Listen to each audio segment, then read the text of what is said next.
this is Darren Davis. Welcome to my stretching session. This is very basic, generic, but it helps me on every day to relax, to start my day. I haven't taken my medication yet.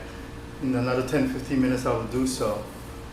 I do have Parkinson, and people with such disease or similar disability can also follow and do what's best for them.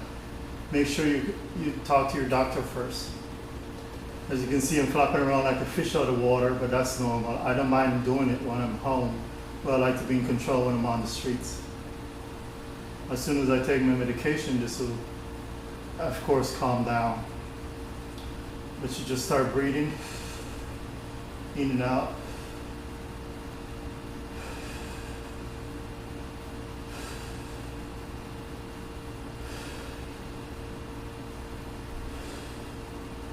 Move my neck from left to right. While I'm seated, you can do it while you're seated or while you're laying down. My biggest problem, very common with this disease, is stiffness and all over, kind of like an arthritis symptoms, which that is very common in Parkinson patients, in the lower back, upper back, middle back, and I do have kind of tendonitis feeling, and all my joints hurt from time to time. It is painful, what can I say? But I deal with it the best way possible. My deltoid is always cracked. There are days they don't do anything, and other days, any kind of movement I do, they crack, and it does hurt. The neck is the biggest issue. I'm doing acupuncture every other day for that, and it does help. If you have the opportunity to get massages or afford to pay for them, do it. Whatever it takes to control and keep the fight going. Don't let it take over your body, please. You're gonna bring your right leg up. Continue to breathe. As you can see, my two legs and my left arm are the ones that shake. My right arm controls everything. It's a mind of its own. Do this for 15-30 seconds. Take it back down. Try to keep the leg that's on the ground as flat as possible. I know it's not easy, but you do it anyway.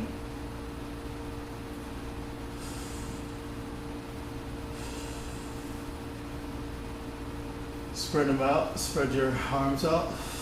Breathe in, breathe out a couple times.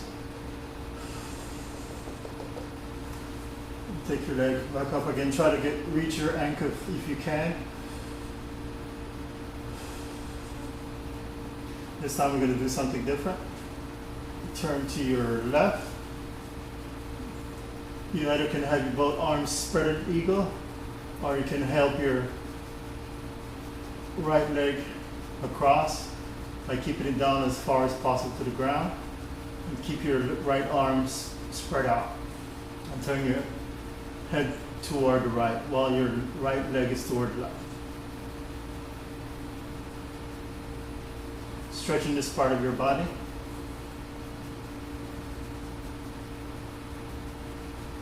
Bring it back. Relax for a second.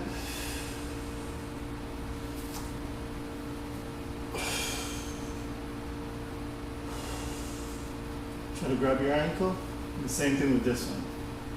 Keep while having your left arm spread it out. Try to keep your left leg to your right, holding it with your right arm if you can. If not, just spread it out like the left arm, like an eagle. I do it this way because I get more satisfaction out of it than if I do it on my own. Stretches these muscles, your hips, joints. Come back. Relax for a second. As you can see, my body's going crazy, but it's loosening up. I can do this with my medication, but I consider it cheating. We can start doing the normal stretching, which you can get your leg this far back. This is what I call a sprinter's stretch. Try to go, take your time.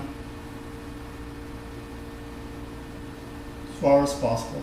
This won't be possible without me doing this on a daily basis, and I also have a trainer that helps me stretch once a week. It makes a big difference because I don't cramp up, and that makes a big difference in my life day to day, because with this disease you cramp up for anything. Come back up as slow as possible. You can also do it the traditional way, which is this way.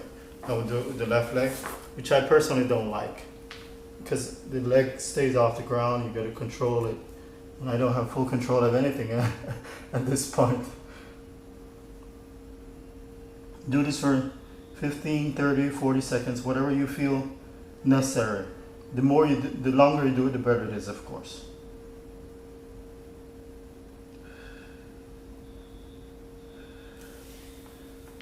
Going to be a 10-minute stretch, very quick. I'm getting ready to go to the gym. I'm going to take my vitamins, my shake, and my juicing. I love juicing. I just started it. I know people have been doing it for a long time, but I just started. It's a task. Spread your legs, go to the left, come to the middle, go as far as possible. So take your time. I'm just going into it as quick as possible, but you can take your time. You know, every day you set a goal to go as far as you can, farther than you did yesterday, and so on and so on. You can do this.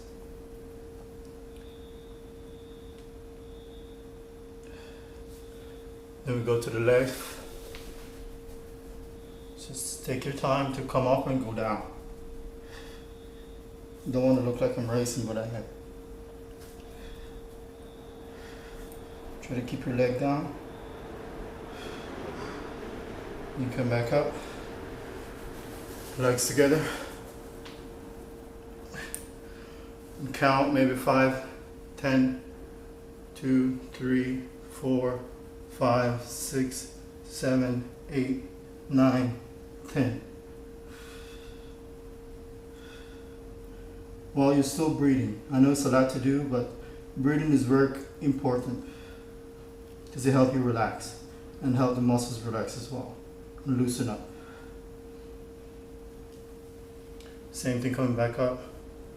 3, 4, 5, 6, 7, 8, 9, 10. You can do these as well.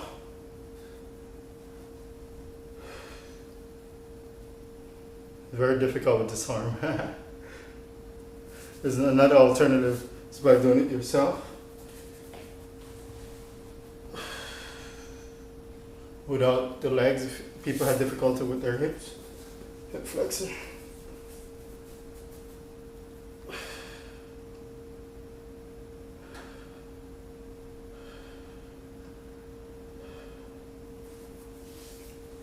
So you can do these. This you have to be as like you're seated up. Put your legs straight forward. Very difficult to move my hips. Stretching the arms.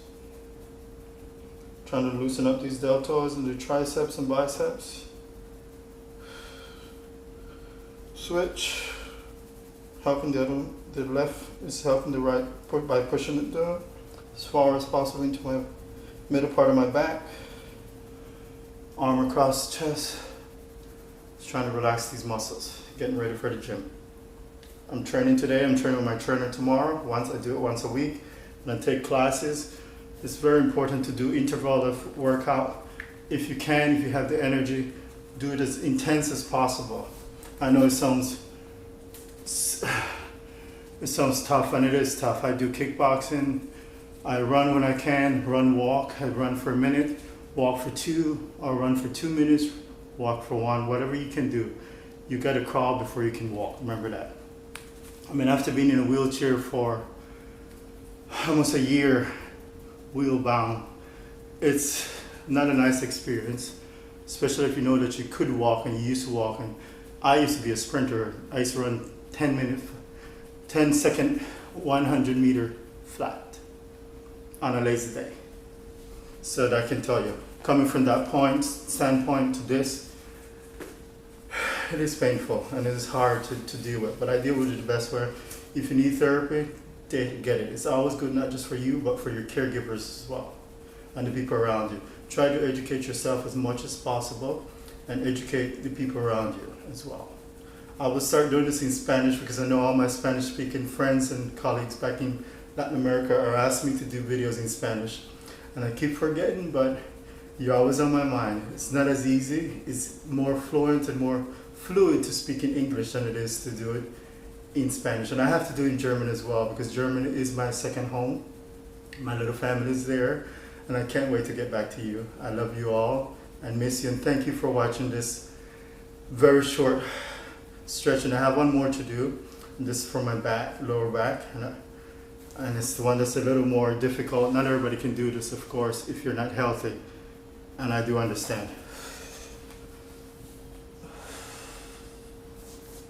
As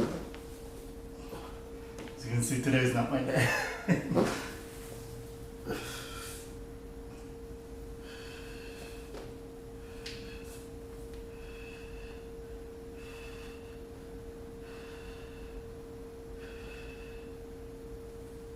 Put your arms, your hands by your hips and help yourself come back down slowly, caressing the spine one by one.